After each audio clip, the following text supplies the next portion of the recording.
Homeopathy চিকিৎসায় classical mode of ট্রিটমেন্টের ক্ষেত্রে মার্কুরিয়াস সলুবিলিস, যাকে সংক্ষেপে বলা হয় মার্কসল, এটি একটি হোমিওপ্যাথি ঔষধ এবং অত্যন্ত সুপরিচিত এবং বহুল ব্যবহৃত একটা ঔষধ।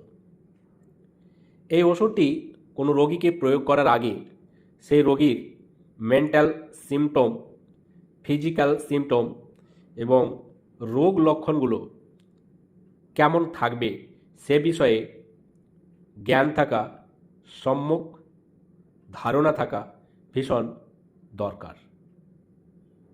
মানসিক লক্ষণগুলো, যেগুলো বিশেষ বিশেষ মানসিক লক্ষণ থাকে, সেগুলির মধ্যে রোগীর মধ্যে অস্থিরতা থাকে, চঞ্চলতা থাকে, এক জায়গায় শান্ত থাকতে পারে না। বলা ভালো যে রোগী শারীরিকভাবে অতটাও চঞ্চল থাকে না বা অস্থির থাকে না বা ছটপটে থাকে না, কিন্তু মানসিকভাবে অত্যন্ত অস্থির থাকে, অত্যন্ত চঞ্চল থাকে। মেন্টালি হারিনেস যাকে বলা হয়। রোগী সিদ্ধান্তহীনতায় ভোগে, ইনডিসিসিভনেস, সিদ্ধান্তহীনতায় রোগী জর্জরিত থাকে। রোগী কি করবে কি করবে না, কোনটা করা উচিত কোনটা করা উচিত নয়, কোনটা এখন করব কখন, কোনটা কখন করব কোনটা এখন করব, কি করব না করব, এই নিয়ে দ্বিধাগ্রস্তই থাকে, সিদ্ধান্ত নিতে পারে না। রোগীর মধ্যে সন্দেহ প্রবণতা, রোগী কিন্তু সহজে সবাইকে বিশ্বাস করতে পারে না। রোগীর মধ্যে একটা সন্দেহ প্রবণতা থাকে, সাসপিসাসনেস। রোগী অত্যন্ত সন্দেহপ্রবণ হয়ে পড়ে, অন্যকে সহজে বিশ্বাস করতে পারে না। রোগী বিষণ্ণতা, মন খারাপ ভাব এবং রোগীর স্মৃতিশক্তি দুর্বল হয়ে পড়ে। রোগীর মধ্যে সহজেই রাগ হয়, সহজে রেগে যায় কিন্তু রাগ ধরে রাখতে পারে না। সহজেই রাগ হয় কিন্তু রাগ ধরে রাখতে পারে না। রাতে মানসিক অস্থিরতা বেশি হয়। এ রোগীর শুধু মানসিক অস্থিরতাই যে রাতে বেশি হয় এমন নয়, শারীরিক যে কোনো সমস্যা, যে কোনো রোগ লক্ষণ রাতে বৃদ্ধি পায় এবং বিশেষ করে বিছানার গরমে এই রোগীর সমস্ত রোগ বৃদ্ধি ঘটে থাকে। এবার আসুন জেনে নিই রোগীর কিছু শারীরিক লক্ষণ। রোগীর শরীরে অতিরিক্ত ঘাম হয়, বিছানাতেও ঘামে এবং রাতে, দিনে তো ঘাম হয়, তার সঙ্গে রাতে তুলনামূলক আরও বেশি ঘামে। কিন্তু ঘাম হওয়ার পরেও তার শারীরিক যে কষ্টগুলো, সেই কষ্টগুলো কিন্তু আরাম হয় না। অনেক সময় রোগীর শারীরিক কষ্ট যতটা বাড়ে, ঘামও ততটা বাড়ে। এই জন্য বলা হয় যে রোগীর ব্যথাতে ভোগে, অর্থাৎ সারা শরীরে হয়তো তার ব্যথা আছে, এই ব্যথাগুলো সর্বক্ষণ থাকে কিন্তু রাতের দিকে বেড়ে যায়, বিছানায় বেড়ে যায় এবং যখন বাড়ে তখন তার ঘামও বাড়ে। এজন্য বলা হয় যে more the pain and more the perspiration, যত ব্যথা তত ঘাম। এই কথাটা কিন্তু মার্কসল ওষুধটির রোগীর ক্ষেত্রে খাটে। ঠান্ডা ও গরম দুটোই সহ্য করতে পারে না। রোগী ঠান্ডার সময় খুব ঠান্ডা কাতর হয়ে পড়ে, আবার গরমের সময় খুব গরম কাতর হয়ে পড়ে। উভয় কাতর যাকে বলা হয়, অ্যাম্বিথার্মাল, রোগীকে বলা হয় অ্যাম্বিথার্মাল, উভয় কাতর। দুর্বলতা এবং ক্লান্তি রোগীর মধ্যে থাকে। আচ্ছা, রোগীর যে প্রচণ্ড ঘাম হয়, সেই ঘাম কিন্তু দুর্গন্ধযুক্ত হয়, দুর্গন্ধযুক্ত ঘাম নিঃসরণ হয়। এটা একটা কিনোট সিমটম মার্কসল ওষুধটির ক্ষেত্রে। এবার আসুন কিছু রোগ লক্ষণ, বিশেষ বিশেষ রোগ লক্ষণগুলো নিয়ে আলোচনা করি। প্রথমেই মুখ ও মুখ গহ্বর। মুখে অতিরিক্ত লালা, ঘুমের মধ্যে অনেক সময় রোগীর মুখ দিয়ে লালা এতটাই বের হয় যে অনেক সময় বালিশ পর্যন্ত ভিজে যায়, এতটাই মুখ দিয়ে লালা ঝরে রোগীর মধ্যে। আচ্ছা, রোগীর জিভটা একটু কিন্তু মোটা হয়, তুলনামূলক তুলনামূলক রোগীর জিভ একটু কিন্তু মোটা হয়।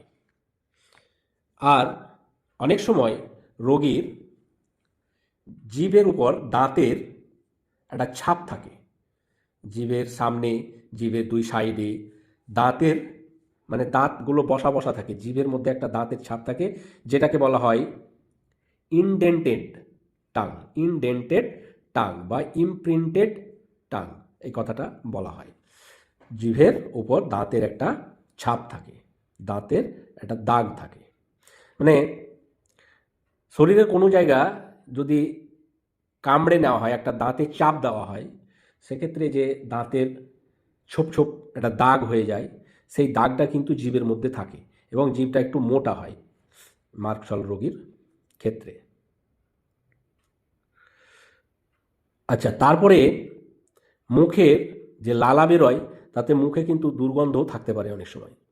রোগীর মাড়ি, দাঁতের মাড়ি ফোলা থাকতে পারে, রক্তপাত হতে পারে, দাঁতে ব্যথা হতে পারে এবং এই দাঁতের ব্যথা রাতে বেশি হতে পারে।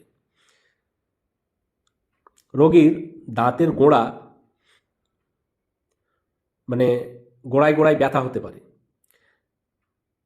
মুখে ঘা হতে পারে, আলসার হতে পারে। এবার আসুন গলা এবং শ্বাসনালী। গলা এবং শ্বাসনালীর ক্ষেত্রে গলা ব্যথা থাকতে পারে, গিলতে কোনো খাবার গিলতে কষ্ট হতে পারে, টনসিল ফোলা হতে পারে, তাতে পুঁজ জমা হতে পারে, ঠান্ডা লাগলে এই লক্ষণগুলো বাড়ে। এবার পরিপাকতন্ত্র, রোগীর মধ্যে একটা বমি বমি ভাব থাকতে পারে, পাতলা পায়খানা, শ্লেষা বা রক্ত মেশানো মলত্যাগের একটা তাগিদ থাকে, কিন্তু পুরোপুরি মল পরিষ্কার হয় না। লিভারের সমস্যায় জন্ডিসের প্রবণতা থাকে। চামড়া ও গ্রন্থি, চামড়া ও গ্রন্থিতে ফোড়া বা ফুসকুড়ি, পুঁজযুক্ত ক্ষত হতে পারে এবং এই ক্ষত সহজে শুকাতে চায় না। লিম্ফ গ্ল্যান্ড ফুলে থাকতে পারে। একটা রোগীর মধ্যে সব রকমের লক্ষণ থাকবে এটা কিন্তু নিশ্চয়তা নেই, কিন্তু মার্কশলের রোগের মধ্যে যে লক্ষণগুলো বলছি, মানসিক বা শারীরিক বা রোগ লক্ষণ, এগুলো কিন্তু অনেকগুলোই থাকতে পারে। সবগুলো না থাকলেও কিছু কিছু লক্ষণ অবশ্যই থাকে, তাহলেই মার্কশল ওষুধটি প্রয়োগ করা যায়। এবার বিশেষ লক্ষণের মধ্যেও কিছু কিনোট সিমটম থাকে, যেখানে কয়েকটা সিমটম রোগীর মধ্যে পেলে বোঝা যায় যে রোগীটি মার্কশল ওষুধের রোগী।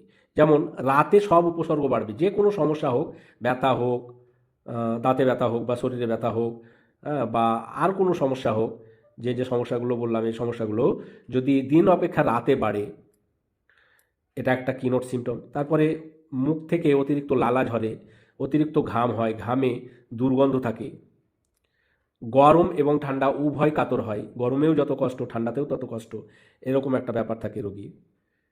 এবং রোগীর প্রদাহ, যে কোনো প্রদাহের সঙ্গে পুঁজ হয়, ঘাম হলে আরাম হয় না। তো এরকম যদি ব্যাপারগুলো থাকে, এরকম লক্ষণগুলো কিছু থাকে, তাহলে মার্কশলের রোগী, এটুকু বুঝতে সুবিধা হয়। আচ্ছা, মার্কশল ওষুধটি কোন কোন রোগের ক্ষেত্রে বেশি উপযোগী তা নিয়ে আরও একবার একটু সামারি করে দেওয়া যাক।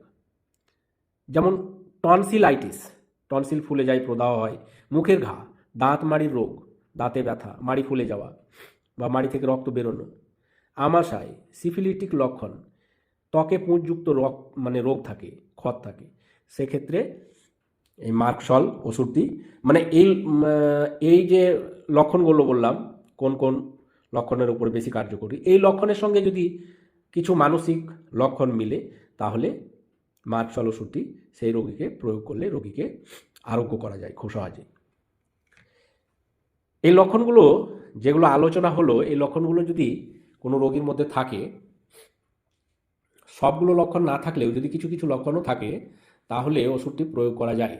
তো ওষুধটি প্রয়োগ করার আগে একজন অভিজ্ঞ ডাক্তারবাবুর সঙ্গে পরামর্শ করে নেওয়াটাই ভালো।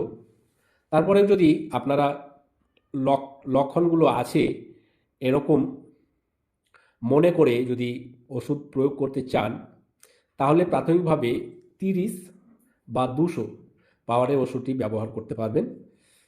সেক্ষেত্রে 1 কাপ জলে 1 ফোঁটা মতো ওষুধ আপনারা মিশিয়ে নেবেন এবং 1 চামচ করে ক্রনিক অসুখের ক্ষেত্রে 1 চামচ করে প্রত্যেক দিন সকালে খালি পেটে, অর্থাৎ সকালে নাস্তা বা ব্রেকফাস্ট করার 30 মিনিট আগে বা নাস্তা ব্রেকফাস্ট করার 30 মিনিট পরেও আপনারা সেবন করতে পারবেন, প্রত্যেক দিন সকালে খালি পেটে।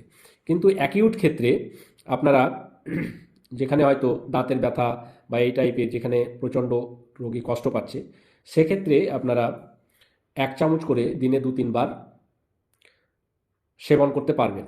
সেক্ষেত্রে যতক্ষণ আপনার কষ্ট বেড়ে আছে ততক্ষণ আপনারা দিনে 2-3 বার প্রয়োগ করতে পারবেন, কিন্তু যেই কষ্টটা একটু কমে আসবে তখন আবার 1 বার করেই সারাদিনে প্রয়োগ করবেন, বিশেষ করে সকালবেলায় খালি পেটে।